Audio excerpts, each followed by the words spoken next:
Alternativa Radio, una nueva experiencia a tus sentidos. Bueno, muy buenos días, buenas noches y buenas tardes para las personas que nos vean a través del mundo. Hoy seguimos y nos estamos dando a la tarea de conocer personalidades de la radio, personas que han hecho historia y seguirán haciendo historia después de muchos años. Conmigo, un placer poder saludar al conocido, porque así lo conocemos nosotros acá en el trabajo, al Papaíto. Pero usted, me imagino que al escuchar su voz va a recordar tal vez un tema de marimba, un tema romántico, porque su voz lo hace y lo amerita bien. Estoy hablando del prestigioso locutor Alfredo Salam. Alfredito, un gustazo de tenerte hoy con nosotros. Hola Juan Luis, qué gusto sinceramente poder compartir contigo este momento.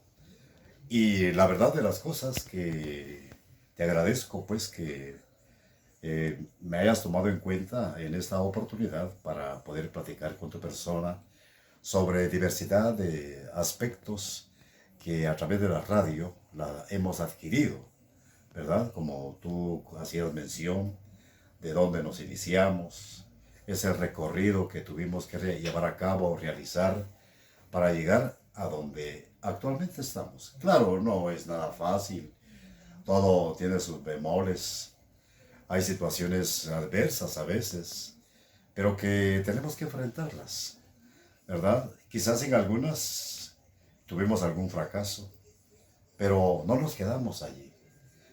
Buscamos otras puertas, ¿verdad? Y eso nos permitió ir avanzando.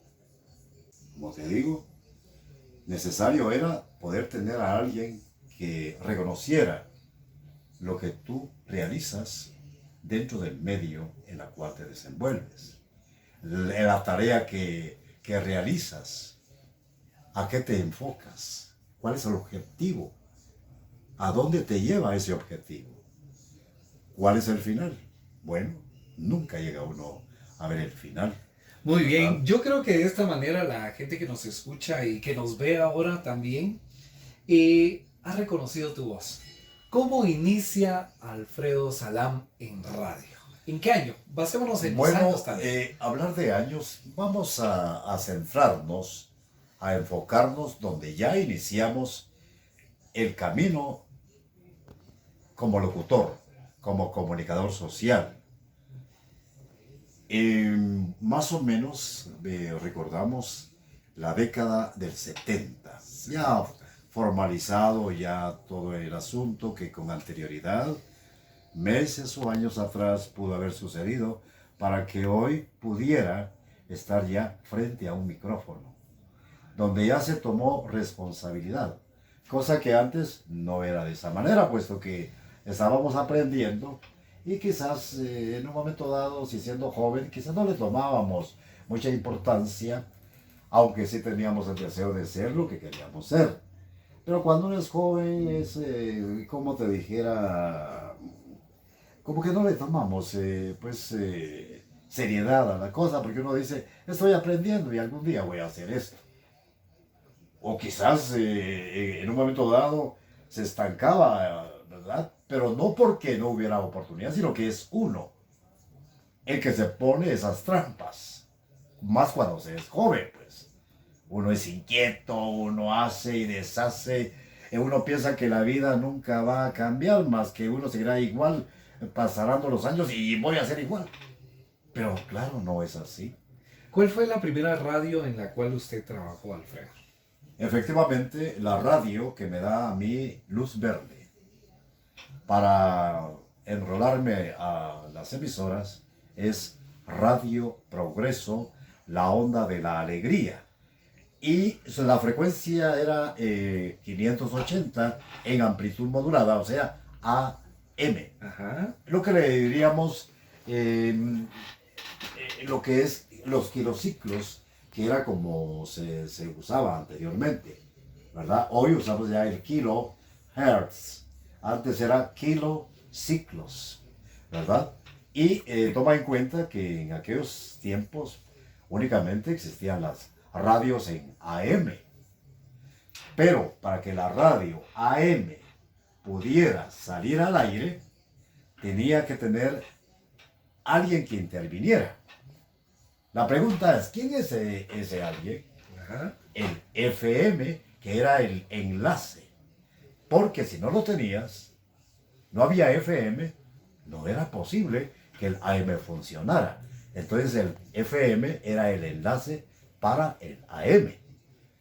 Hoy en día hay un encendido instantáneo. Al momento. Antes no.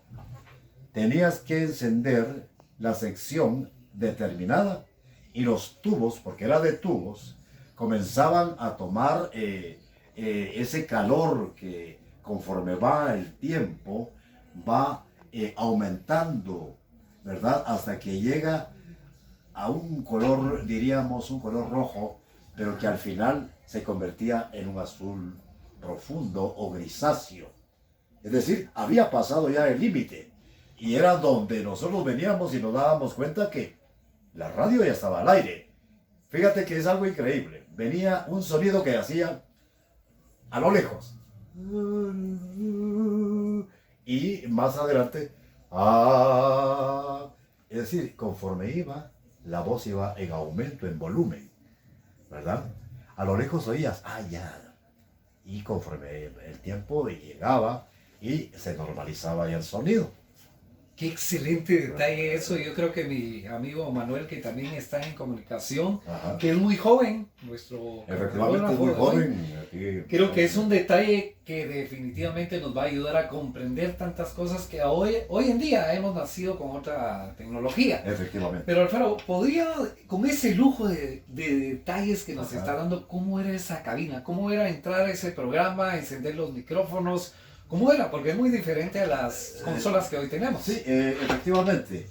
En aquel entonces, en el espacio donde estaba la consola, que así se le llamó, que fue teniendo cambios acorde a la tecnología, por cierto, que era lo más sofisticado. Entonces, lo que tú habías iniciado se quedaba, como decimos, no al olvido, pero sí era parte ya de la historia de la radio, porque ya ibas a manejar una consola diferente, con más botones, con otros servicios, con más canales, y era pues una novedad, ¿verdad? Era una novedad tener una consola y que para iniciar pues te costaba un poco. Había alguien que te venía a decir, un técnico, que te decía cómo se tenía que trabajar, como en la actualidad se hace, ¿verdad? Ese técnico se supone que de la fábrica o de la empresa de donde viene tal aparato, envían personas para que le enseñen al técnico o a la persona de la radio para que él se encargue de enseñarle al personal, ¿verdad? Porque imagínate, porque en ese momento le quitaban el empaque y nosotros nos quedábamos, pero qué bonito, ¿verdad? Lo novedoso, lo nuevo, pues, ¿verdad? Si hablamos de novedad o novedoso, estamos hablando de nuevo, y entonces era para nosotros también nuevo. Y teníamos que enfocarnos a aprender, pero teníamos a alguien que nos iba a indicar cómo se manipulaba o se manejaba determinada consola. Muy bien, ahora tenemos las tornamesas. Habían dos tornamesas a tu derecha, o bien dos tornamesas, una a tu derecha, una a tu izquierda. Ajá. En aquellos años habían tornamesas bastante grandes, ¿verdad? Habían tornamesas bastante grandes. Imagínate que el plato era de esta manera. A ver si Manuel nos enfoca. Así era más o menos el plato de una tornamesa. La pregunta es, ¿por qué? Pues la respuesta es la siguiente. Ajá. Se manejaban discos de dimensión grande y tenía que quedar bien asentado en ese plato. Habían en ese entonces esos acetatos habían de color amarillo,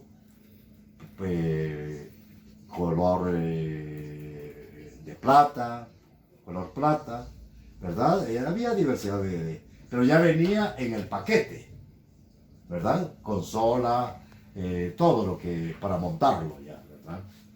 Y claro, en ese entonces usábamos carrete, o sea, la cinta, dependiendo el número y capacidad de la cinta, porque habían unas grandes, unas medias, unas más pequeñas y las más pequeñitas, y ya llegó el momento en que llegó una como de este tamaño. Imagínate, fue reduciéndose, ¿verdad? Pero eso estaba numerado. Cada cosa tenía su propia capacidad, pues. Y de igual manera, nosotros teníamos que ir aprendiendo con la persona encargada o indicada a ponernos al hilo para poder nosotros trabajarlo, ¿verdad? Esa es una de ellas. Los micrófonos, estaban los telefunques, ¿verdad?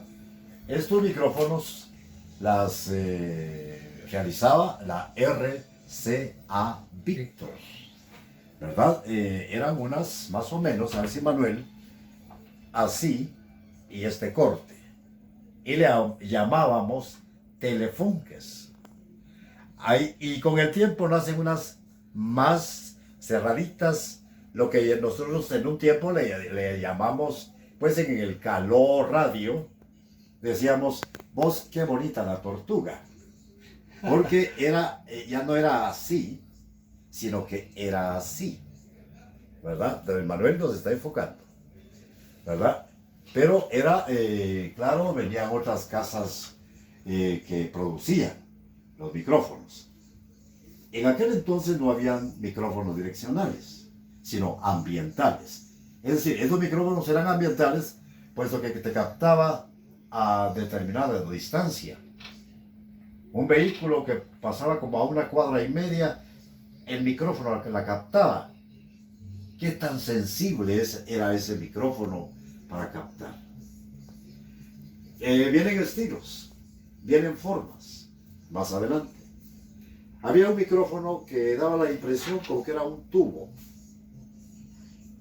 Y que lo miraba, pues no le tomaba en cuenta. Resulta que ese tubo tenía aquí para hablar. Ya estamos hablando de un micrófono direccional, más o menos como de unos 35 a 40 centímetros de largo. Y el centro era pequeño. Ahí tenías que hablar direccionalmente, ¿verdad?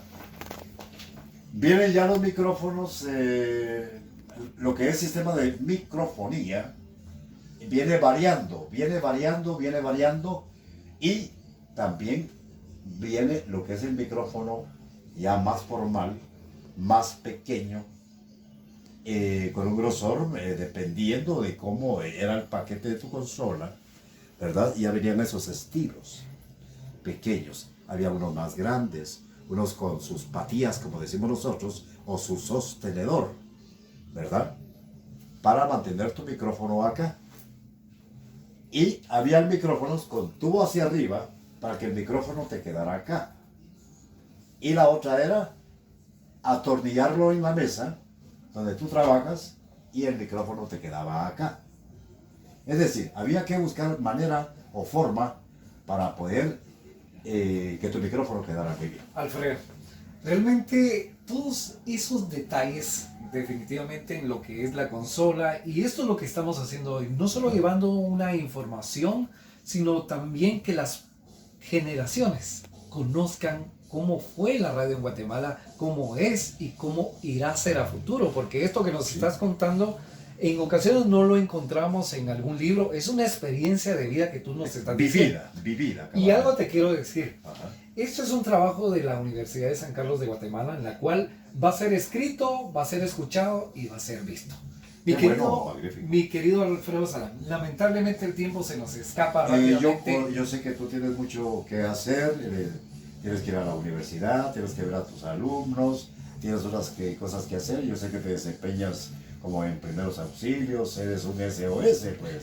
De todo, de todo un poco, ¿verdad? Pero quisiéramos que nos dieras un mensaje elocuente para esas generaciones que están soñando en este momento trabajar en radio? ¿Qué le dirías tú como un locutor? Bueno, ya como una persona que habla frente a un micrófono. Así es. Bueno, la preparación más que todo, entre más profesional sea la persona, es mejor, porque se abren más campos, se abren puertas. Y en el campo académico, de igual manera, porque es necesario que la persona, entre mejor preparada esté, va a ser mejor, pues, ¿verdad? Para el locutor hay 5 facetas tan importantes que debe llevarlas personalmente. Claro que esto lleva su tiempo, y qué mejor si hay alguien que le va a guiar. Hablamos de que cuando vamos a hablar frente a un micrófono, estemos con la seguridad de lo que vamos a hacer. En la seguridad, ¿qué vamos a decir? ¿Cómo lo vamos a decir? ¿Por qué lo vamos a decir? ¿A quién se lo vamos a decir?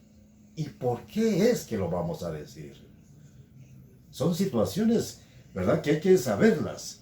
Al momento que tú abres el control de micrófono, sabes, estás seguro de lo que vas a hacer, de lo que vas a decir. No vas a titubear, porque estás con toda la seguridad de lo que vas a hacer, ¿verdad? En ello, y tener mucho cuidado, ¿verdad? No es solamente hablar por hablar. Tenemos que aprender a hablar. Alfredo, una cosa más. Ajá. Como te decía, lamentablemente el tiempo es un poco limitado, pero más adelante quiero saber más de eso. Quisiera que nos regalaras algo muy especial, y esto es un regalo para la gente hoy que estamos 14. Quisiéramos que nos regalaras tu voz con ese segmento que tú llevas, Chapinlandia. Que nos lo hagas ver ahí a los amigos estudiantes de locución, hagas esa presentación, y quienes te escuchamos por la tarde, acompañados de un cafecito, le damos gracias a Dios por tu vida y queremos que sigas adelante con ese programa. Sí. Por favor, regálanos un segmento. Antes de eso, quiero decirle a los muchachos que están aprendiendo para locutores que esas 5 facetas son importantes. La dicción, la vocalización, la parte fundamental, la entonación. Porque hay quienes hablamos y no entonamos bien, no abrimos la boca. Hay que tratar la manera de abrir la boca, vocalizar. Y de ello nuestra dicción va a ser mejor. Pronunciar bien lo que se va a decir, ¿verdad? Eso es muy importante, ¿verdad? La entonación es importante. Hay algo que es un poco difícil, pero que si tenemos conocimiento de que sí es, no se nos va a hacer difícil, porque tenemos aspectos que nos van a ayudar, como es la improvisación. Ahora bien, les quiero comentar que Chapinlandia es un programa que se enfoca a hacer turismo. Esa es la idea, hacer turismo tanto nacional como extranjero. Guatemaltecos que por alguna circunstancia tuvieron que emigrar a otros países, pero que desconocen aspectos turísticos muy importantes de Guatemala.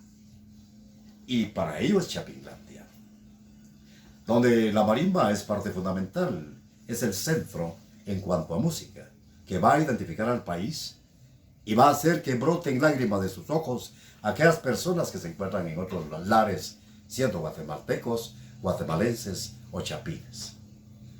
Una parte quizás en la presentación, Luis. Así es. Después de escuchar ese bello son, pues que excelente son, sinceramente, cuando llora el indio. Pero yo cariñosamente digo cuando llora el indito, ¿verdad? Y comienza de esta manera.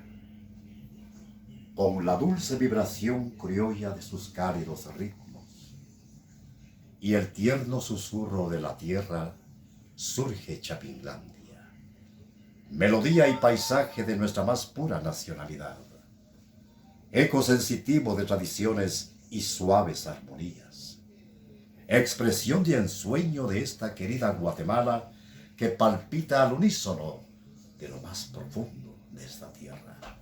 Sinceramente, es algo tan especial. Excelente. Que nosotros como guatemaltecos debemos llevar siempre dentro de nuestro ser, de nuestro corazón, nuestra alma, nuestra mente, todo lo que somos. Y yo la verdad es de que agradezco a muchas personas, Juan Luis, que a través de sistemas actuales como es la tecnología, nos envían un saludo y están a través de las redes sociales indicándonos que qué bueno que Chapinlandia aún exista. Imagínate, son 72 años de vida de Chapinlandia. Y son 90 años de TGW La Voz de Guatemala.